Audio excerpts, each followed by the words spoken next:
최근 북한군이 급속도로 현대화를 진행하면서 대한민국의 안보가 위협받고 있습니다. 지난 2018년 열병식에서 M2018 신형자주포 공개를 시작으로 2019년 신형방사포, 2020년 M2020 전차, 2021년 화성 8형 미사일 등 매년 첨단 장비를 공개했는데요. 그런데 여기서 충격적인 사실이 드러났습니다. 바로 중국이 몰래 북한군의 현대화를 지원하고 있다는 분석이 나왔기 때문입니다. 이 소식을 접한 우리 국민들은 크게 분노하고 있는데요. 전문가들의 분석에 따르면 북한이 경제 제재로 인해 제대로 된 경제 지원을 받지 못하는 상황에서 북한이 이처럼 신형 무기를 계속해서 공개하는 것은 인접 국가의 지원이 없이는 불가능하다는 것인데요. 그런데 현실적으로 북한을 지원할 수 있는 건 중국이 유일한 상황입니다. 즉 한국의 군사력이 급속도로 증강되고 미국과 공조에 지속적으로 중국을 압박하기 때문에 그 대안으로 북한의 군사력을 강화시켜 한국과 미국의 관심을 돌리려는 목적인데요.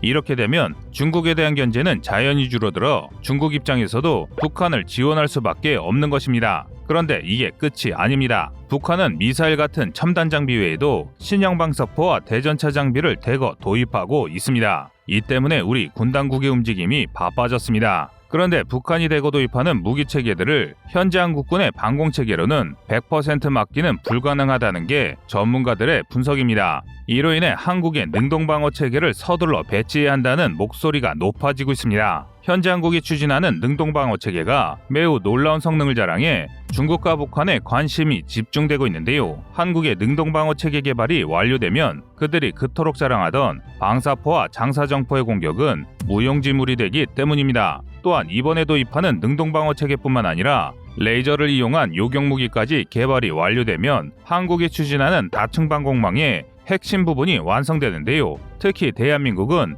레이저를 이용한 대응 체계 개발을 추진하고 있어 세계 군사 강국들도 놀라워하는 눈치입니다. 현재 한국이 추진하는 능동방어 체계와 레이저 요격 체계 개발이 완료된다면 궁극적으로 대탄도탄 미사일도 막아낼 수 있을 것입니다. 그래서 준비했습니다. 오늘은 대한민국의 국산 기술로 개발하는 능동방어 체계에 대해 알아보겠습니다.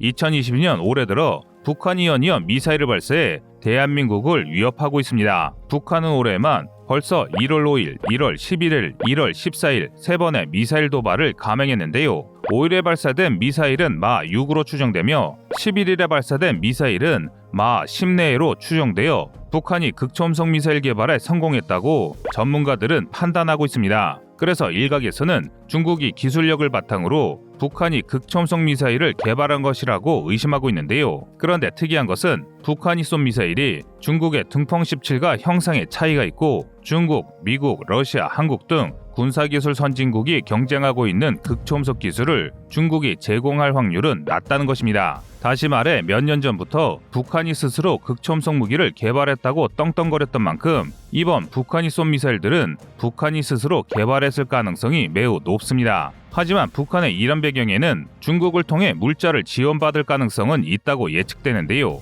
계속된 탄도미사일 발사로 세계의 경제 제재를 받고 있는 북한이 자력으로 이런 장비를 만들 수는 없습니다. 결과적으로 중국은 현재 한국의 안보를 담보로 우리를 압박하고 있는 것입니다. 특히 인민군 포병 전력을 현대화하면서 방사포 전력이 크게 강화되어 국군의 전차를 위협하고 있습니다. 이 때문에 새로운 능동방어 체계를 탑재해야 한다는 목소리가 높아지고 있는데요. 사실 한국은 이미 능동방어 장치 개발을 완료했습니다. 2012년 국방부는 K2 전차에 탑재할 능동방어 장치 KAPS의 개발 완료를 보도하며 홍보 영상을 대중에 공개했는데요. 영상에서는 적외선 유도, 유선 유도, RPG-7까지 각종 대전차 장비로부터 K2 전차를 보호해 하드킬 성능을 입증했습니다. 하지만 정작 K2 전차에는 이 하드킬 장비를 탑재하지 않고 소프트킬 장비만 탑재했는데요. 그 이유는 하드킬 방식에서 문제가 발견되었기 때문입니다. 능동방어 체계의 작동 방식은 크게 소프트킬과 하드킬로 나뉩니다. 소프트킬은 대전차 화기가 전차를 조준 시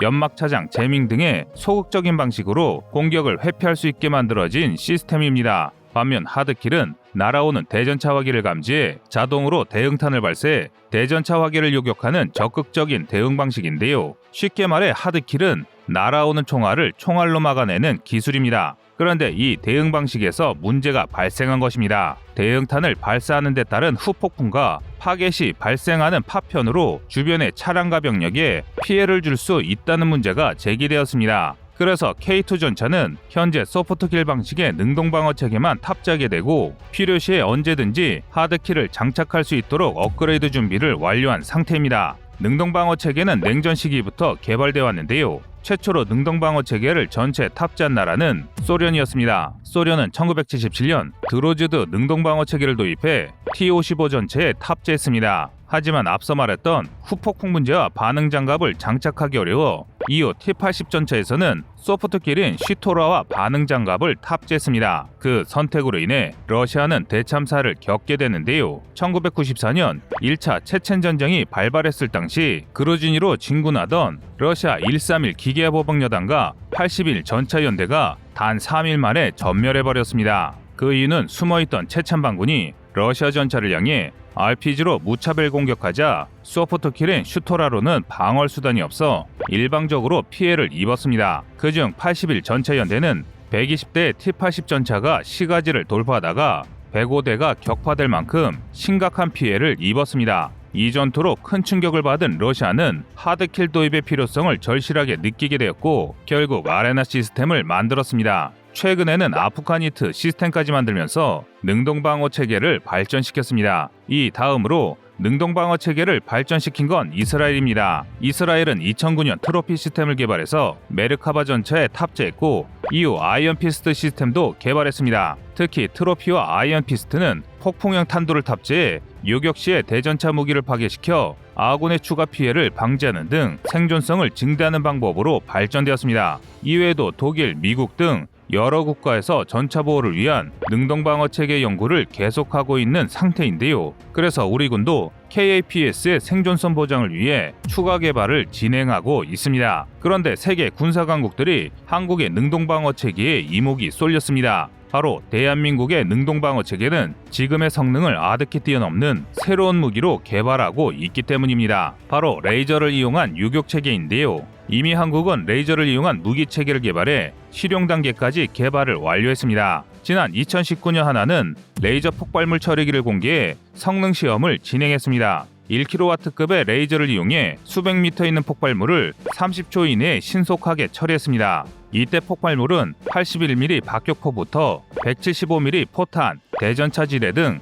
표적을 가리지 않고 전부 처리해 그 우수한 성능을 입증했는데요. 레이저 무기의 장점은 한 발 사격 시 가격이 2,000원이 안 되고 소음이 발생하지 않아 경제성과 은밀성 또한 높습니다. 여기에 더해 한화는 국방과학연구소와 협력하여 더 뛰어난 고출력 레이저 무기 개발을 추진 중인데요. 그 결과 각종 장비 개발에 성공했습니다. 국방과학연구소는 20kW 고출력 레이저 무기를 거의 개발 성공한 상태인데요. 2010년 8월 아능시험장에서 국방과학연구소는 모의로켓 저지 실험을 실시했는데 17초 만에 로켓을 관통해 그 성능을 입증했습니다. 그리고 추가로 올린 동영상에서는 레이저를 이용해 드론을 격추시키는 모습을 선보여 미사일과 드론에 대한 방어 능력을 선보였습니다. 이 무기가 중요한 이유가 있습니다. 그 전까지 대전차 능동방어 체계는 사실 전차를 상대로만 사용이 가능했습니다. 더 쉽게 말해 공중에서 떨어지는 방사포나 포탄들에게는 쓸모없는 방어체계였습니다.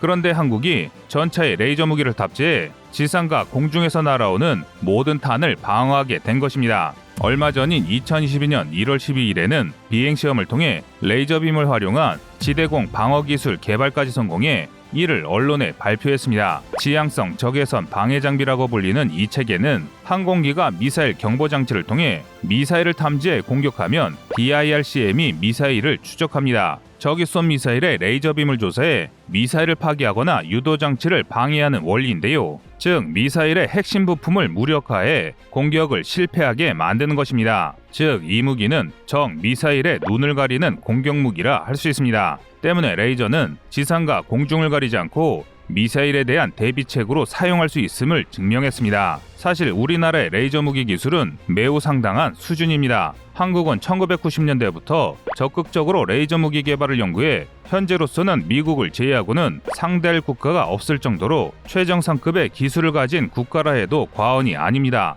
뿐만 아니라 여기에 들어가는 핵심 소자도 국내 기술로 자체 개발할 수 있는 역량을 가졌습니다. 그래서 많은 군사 전문가들은 레이저 무기 개발이 완료되는 시점에는 한국 방산 시장이 지금과 비교할 수 없을 정도의 새로운 수출길이 열린다고 전합니다. 그 대표적인 사례가 2019년 9월 사우디아라비아 정유시설의 드론 공격 사건입니다. 이 사건으로 인해 전 세계는 드론의 공격이 얼마나 위협적이고 무서운지를 다시 한번 실감했습니다. 그래서 지금도 중동의 많은 국가들이 대비책을 물색하고 있는 중인데요. 그래서 우리가 가성비 좋은 레이저 무기를 내놓기만 한다면 무기를 대량으로 판매할 수 있는 수출 판로가 열린다는 것이죠. 그렇다면 우리가 개발하는 레이저 무기가 도대체 어느 정도의 성능이길래 많은 국가들이 애가 타도록 구애하는 것일까요? 현재 미국은 50kW와 100kW급의 레이저 무기를 도입하려고 계획 중인데요. 우리나라도 용도에 따라 차량 탑재용 50kW, 100kW급의 레이저 무기를 만들 것으로 예상됩니다.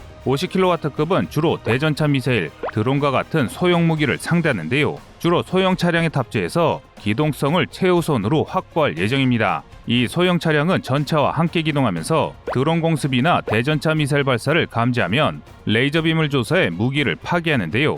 또 이와 함께 개발될 100kW급의 레이저는 주로 방사포, 미사일과 같은 대규모 공격으로부터 우리 아군의 주요 거점을 보호합니다. 때문에 중형 차량에 탑재해서 운영하며 주로 방어가 필요한 기지에 배치됩니다. 타겟은 적성국의 방사포, 미사일 공격과 같이 빠른 속도로 날아오는 무기 체계를 파괴시키는데요. 여기에 더해 300kW급의 레이저 무기를 배치할 경우 항공기와 탄도미사일마저 격추할 수 있을 것으로 예측하고 있습니다. 과거의 능동방어 체계는 단순히 대전차 수단으로만 여겨졌습니다. 하지만 한국인의 끈질긴 집요함으로 다른 나라에서는 감히 생각하지 못하는 새로운 능동방어 체계를 개발하고 있는 것입니다. 지금 대한민국의 방산무기 기술은 과거 우리를 깔보던 세계 군사강국들과 어깨를 나란히 견줄 수 있을 정도로 발전했습니다. 여러분의 생각은 어떠신가요?